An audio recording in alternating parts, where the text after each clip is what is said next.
নমস্কার, আমি ডক্টর বোধিসত্ত্ব খান চলে এসেছি সহজ শেয়ার বাজারের আরেকটি নতুন এপিসোড নিয়ে। প্রিয় বন্ধুরা, আশা করি সবাই ভালো আছেন এবং সুস্থ আছেন। একবার বুকে হাত দিয়ে বলুন তো, আজকের দিনটার জন্য কতজন মানুষ প্রতীক্ষা করছিলেন? এবং আজকের মার্কেট যেরকম একটা স্বপ্নের দৌড় দেখালো, সেটা তো কিছুই নয়। যেদিন আমেরিকা ইরান শান্তি চুক্তি পত্রে সই করবে, কল্পনা করতে পারছেন ক্রুড অয়েল, ব্রেন্ট ক্রুড ইন্ডেক্সগুলোতে কীরকম ক্র্যাশ হওয়ার সম্ভাবনা রয়েছে? কেবলমাত্র আজকের দিনে ব্রেন্ট ক্রুড এবং ক্রুড অয়েলের দামটা দেখুন। ক্রুড অয়েল $84 নিচে নেমে ট্রেড করছে, 4.36% নেমে গিয়েছে আজকের। ব্রেন্ট ক্রুড $86.49 প্রতি ব্যারেল ট্রেড করছে, 4.3% পতন। এছাড়া সোনা আজকের হালকা উত্থান দেখেছে, 0.3%, যেটা খুব স্বাভাবিক। রূপো প্রায় ফ্ল্যাট ছিল, কিন্তু কপার আজকে রিকভার করে গেছে, যেটাও স্বাভাবিক, 2.55%। আজকের মার্কেটে যে দৌড় আমরা দেখলাম, থ্যাঙ্কস টু আমেরিকা এবং ইরান, তারা দুজনেই একটা পজিটিভ ইন্ডিকেশন দিয়েছে। এতদিন আমরা ডোনাল্ড ট্রাম্পের মুখে শুনতাম শান্তি চুক্তি হতে চলেছে, ইরান যুদ্ধ বন্ধ করবে, স্ট্রেট অফ হরমুজ খুলে দেবে প্রভৃতি, এবং সেটা আমরা বিশ্বাস করতাম না। বিগত কাল যখন প্রেসিডেন্ট ট্রাম্প ঘোষণা করলেন যে তিনি ইরানকে গুঁড়িয়ে দেবেন, এমন বোমা বর্ষণ করবে আমেরিকা, যেটা নাকি গোটা বিশ্ব আগে কখনো দেখেনি, খুব স্বাভাবিকভাবে গোটা বিশ্ববাজার শঙ্কিত ছিল। আজকের এশীয় মার্কেটগুলোতে রিকভারি দেখেছেন, এক একটা দেশে ইন্ডেক্সগুলোতে 4-9% অবধি উত্থান চলে এসেছে। সেটা কসপি বলুন, হ্যাংসেং বলুন, তাইওয়ান বলুন, নিক্কেই বলুন, এছাড়া সাংঘাই এবং ইন্দোনেশিয়া স্টক ইন্ডেক্সগুলোতে তো র্যালি দুর্দান্ত এসেইছে। কিন্তু ভারতীয় শেয়ার বাজার বিগত 3 মাস ধরে, ভারতীয় শেয়ার বাজার হয়তো আজকের মতন একটা দিনের প্রতীক্ষা করছিল, এরকম একটা র্যালির প্রতীক্ষা করছিল। আজকে দুর্দান্ত শর্ট কাভারিং হয়েছে, এটা বলার অপেক্ষা রাখে না। বিনিয়োগকারীরা আজকের মন খুলে কেনাকাটা করেছেন, এটাও বলার অপেক্ষা রাখে না। ভোলেটিলিটি বা বাজারে দোদুল্যমানতা এমনভাবে কমে গিয়েছে 5%-এর নিচে, যে ট্রেডার্সরা অবধি দারুণ রিলিফ পেয়েছে। অর্থাৎ মুভমেন্টটা স্বতঃস্ফূর্ত ছিল, মুভমেন্টটা একমুখী ছিল এবং মুভমেন্টটা পজিটিভ ছিল। আজকের বিভিন্ন স্টকস, বিশেষ করে যেগুলো রেট সেন্সিটিভ স্টকস এবং যেগুলো সাইক্লিক্যাল স্টকস এবং যেগুলো অয়েল ডিপেন্ডেন্ট স্টকস বা সেক্টর, সেইগুলোতে কিরকম র্যালি এসেছে। আজকের ডাউনস্ট্রিম কোম্পানিজগুলোতে দুর্দান্ত র্যালি এসেছে, সেটাই স্বাভাবিক। যত ক্রুড অয়েল, ব্রেন্ট ক্রুডের দাম কমবে, তত বিপিসিএল, এইচপিসিএল এর মতন ডাউনস্ট্রিম কোম্পানিজ যারা ক্রুড অয়েল শোধন করে খোলা বাজারে বিক্রি করে, তাদের দারুণ লাভ হওয়ার সম্ভাবনা বৃদ্ধি পাচ্ছে। আপস্ট্রিম কোম্পানিজগুলোর এক্ষেত্রে প্রফিট ব্যাহত হবে। যেরকম ওএনজিসির মতন কোম্পানি, স্বাভাবিকভাবে ক্রুড অয়েলের দাম কমলে ওএনজিসির মতন আপস্ট্রিম কোম্পানিজগুলোর প্রফিটেবিলিটি কমে। কোন সেক্টর ছেড়ে কোন সেক্টরের কথা আজকের বলবেন?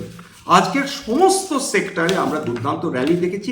ব্যাংক, বিশেষ করে ব্যাংক নিফটি আজকে সার্বিকভাবে বাজারকে ধরে রেখেছে বলে কম হয়, টেনে তুলে উঠিয়েছে, এইটুকুনি বলাটা যথেষ্ট হবে বলে আমি মনে করি।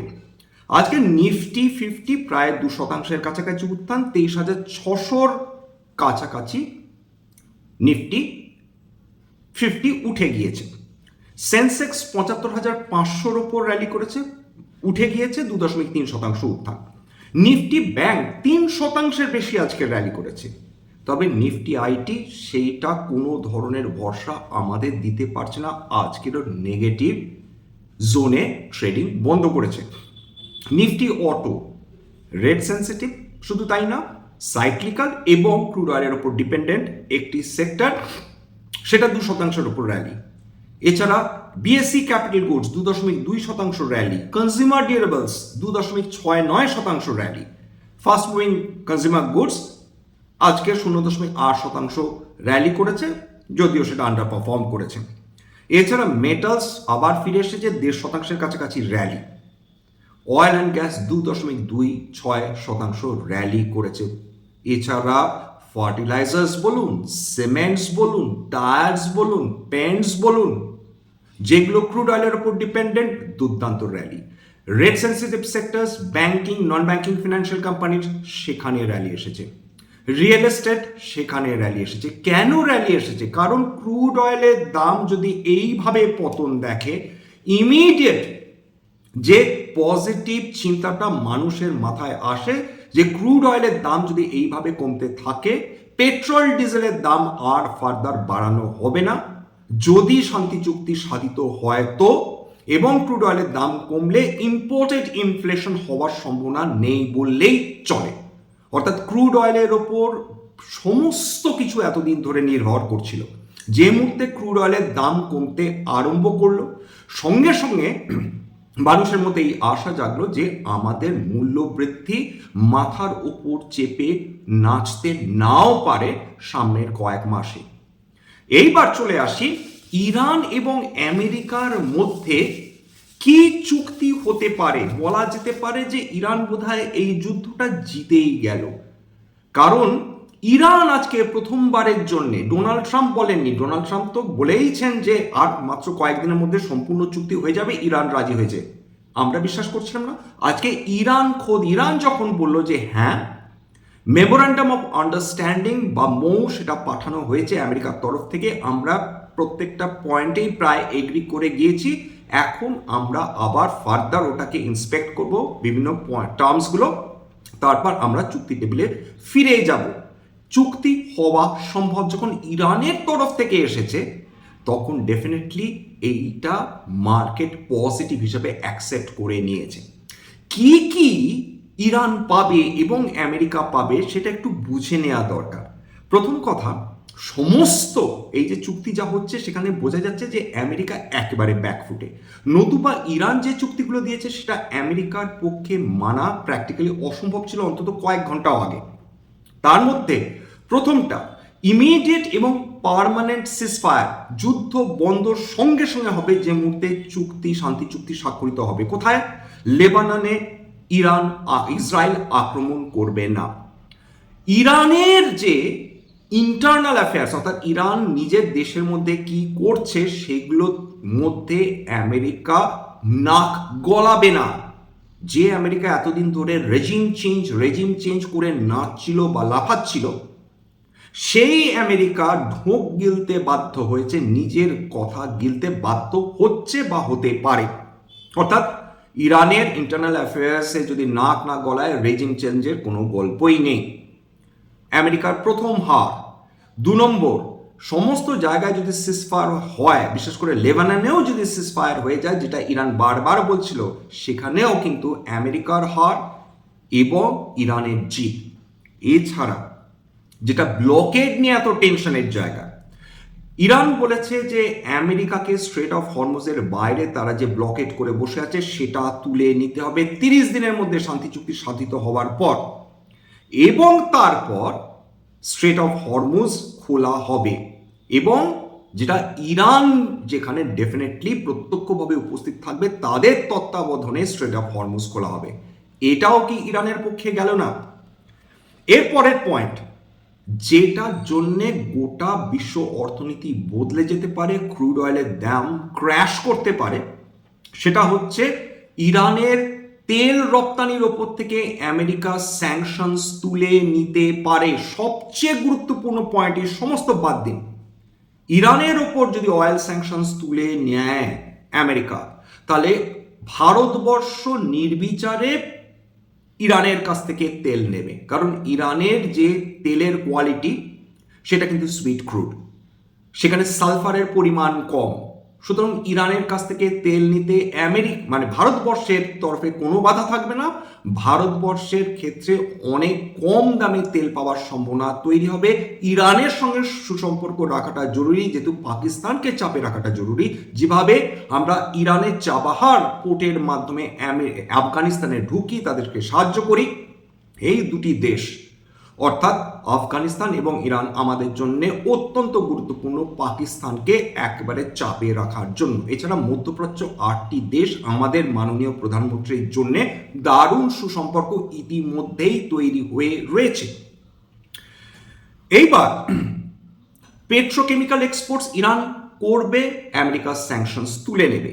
তাছাড়া ইরানের যে $24 বিলিয়ন ফিনান্সিয়াল অ্যাসেট ফ্রিজ করে রেখেছে আমেরিকা, অর্থাৎ আমেরিকা ইরানের টাকা নিজের কাছে আটকে রেখেছে, আমেরিকা সেই টাকা ইরানকে ফেরত দেবে। এখানে কোন এমন পয়েন্ট রয়েছে যেখানে বোঝা যাচ্ছে যে আমেরিকা জয়ী হয়েছে? এমন একটা পয়েন্ট নেই যেখানে বলা যেতে পারে যে আমেরিকা এই যুদ্ধে জয়ী রয়েছে, বরঞ্চ বলা যেতে পারে আমেরিকা ল্যাজ গুটিয়ে পালাচ্ছে। এইবার যে পয়েন্ট, দ্বিতীয় গুরুত্বপূর্ণ পয়েন্ট যার উপর আমেরিকা এতদিন হুম্বিতম্বি করছিল, তারা বলছিল যে ইরানকে নিজের মিসাইল প্রোগ্রাম বন্ধ করতে হবে এবং রিজিয়নাল যে রেজিস্ট্যান্স গ্রুপস তাদেরকে মদত দেওয়া বন্ধ করতে হবে, অর্থাৎ যে বিভিন্ন রেজিস্ট্যান্স গ্রুপ বলতে যেমন হুতিজ, যারা সৌদি আরবকে প্রতিনিয়ত ব্যতিব্যস্ত করে থাকে, তাদেরকে মদত দেয়া বন্ধ করার কথা আমেরিকা বলেছিল। সেইটা ইরান চুক্তিপত্রের বাইরে রাখতে সক্ষম হয়েছে। মিসাইল প্রোগ্রাম, সেটা অবধি আমেরিকা তারা ইরানকে রাজি করতে পারেনি। ইরানের মিসাইল প্রোগ্রাম এই চুক্তির আওতার মধ্যে থাকছে না। সমস্ত দিক দিয়ে আমেরিকার হার হয়েছে, চূড়ান্ত হার হয়েছে। এবং যদি এই পয়েন্টসগুলোই থেকে থাকে এবং এই পয়েন্টসগুলোর উপর ভিত্তি করে আমেরিকা রাজি হয়ে যায়, যুদ্ধে কে জিতল? ইরান।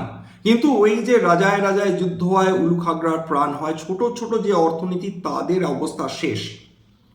এতদিন ধরে, অর্থাৎ বিগত 1 মাস ধরে সোনার দাম যে কমছিল, তার পেছনে অন্যতম কারণ ছিল যে বিশ্বের যে ছোট ছোট অর্থনীতিগুলো রয়েছে তারা টনকে টন সোনা বিক্রি করে চলছিল, কারণ তাদের যে কারেন্সি, সেই কারেন্সি ক্রমাগত ডলারের এগেনস্টে দুর্বল হয়ে পড়ছিল।